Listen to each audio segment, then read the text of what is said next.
In my last video, I talked about the seed hammer, and it's this device that can just like automatically smash your seed into metal plates, which is pretty handy for backing up your Bitcoin. But I wanted to talk about what you do after you back up your coin. Like, how do you save it, and how can you get it to the people that you care about if you were to get in a car crash or die of other reasons or even of natural causes. And I'm not saying that you have to use a seed hammer.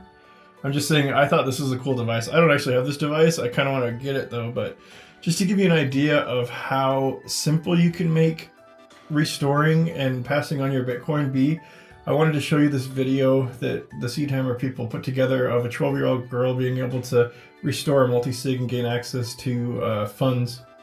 About Bitcoin inheritance. If I had a seed hammer, what I could do is print onto some metal plates. By having the metal plates, you could just very easily scan, recover the Bitcoin. Much simpler than through some kind of complicated stuff that you don't need to know about. Yeah. What I'd like to do today is an experiment, which we've set up with Seed Hammer, where we've hidden 3 metal plates. I printed out a list of the 3 locations. You're going to need to install a wallet, and you could use any wallet that can scan these descriptors. So let's install that on your phone, and then we'll, see if we can find those metal plates and, see if you can recover a seed. According to this paper, Molet's Bookcast would be the first one.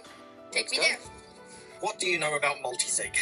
Well, multisig is when you have keys and you basically give them to multiple people, and when they all come together they can restore it, but it's okay if it's lost or whatever because you have multiple and you only need like a certain amount. So this test one that we're doing is what's called a 2 of 3. You need at least 2 of the 3 metal plates in order to restore the Bitcoin. Alright.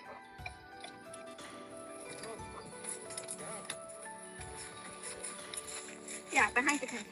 Doesn't the dad kind of sound like the manager from Flight of the Conchords? Got it. It's a security bag. Tear that open. I have got it. Yep. Okay. Recover existing and then QR codes. So she found the first backup, so you could easily tell somebody, hey, this is where one of my recovery plates is, or even give it to them to store, at their locale. So they would have easy access to it, or they'd know where to find it. And even knowing where one is, it doesn't matter, because while you're still living, they wouldn't be able to access it without the other 2. And so you could back up the other 2 in various locations, even like a safety deposit box, other ways to store it so that they would gain access to that second seed. Or if you had like 2 family members you trusted, you could give one of them each and then just put in your will that, hey, all you have to do is combine the 2 that you already have, and then have a third one waiting just in case one of them had fumbled their copy. But it's pretty easy. You can see this 12-year-old girl is doing it really easily and just scanning it in using an app and the Seed Hammer generated plate.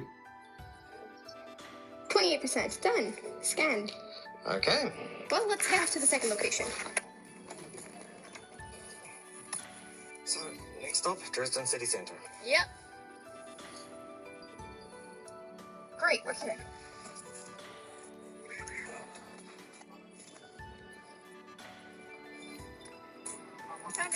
Found it. Got it! Cold storage. So done? Nice. Look at all that. 0.35 Bitcoin. That's a lot. Nicely done. So, do you think you could do all of that without me? Yes, easily. Excellent. So, seed hammers are great? Yes, definitely. Buy Good to one. hear. Use the support link seedhammer.com/Sam within 2023, and Seedhammer donates 5% of the sum directly into my cold storage. Yay! And there are lots of ways to plan for inheritance. You can just do a single sig and give somebody you trust absolutely access to that. Multi-sig, like was just shown, and then there's just a ton of other options. You can even time lock some Bitcoin, and so that it doesn't unlock for X amount of years, and give people instructions on how to access it once it does unlock. There are services that can help you do this. There are actually wallets now that can help you do this as well. So like the BitKey has an inheritance feature built into it.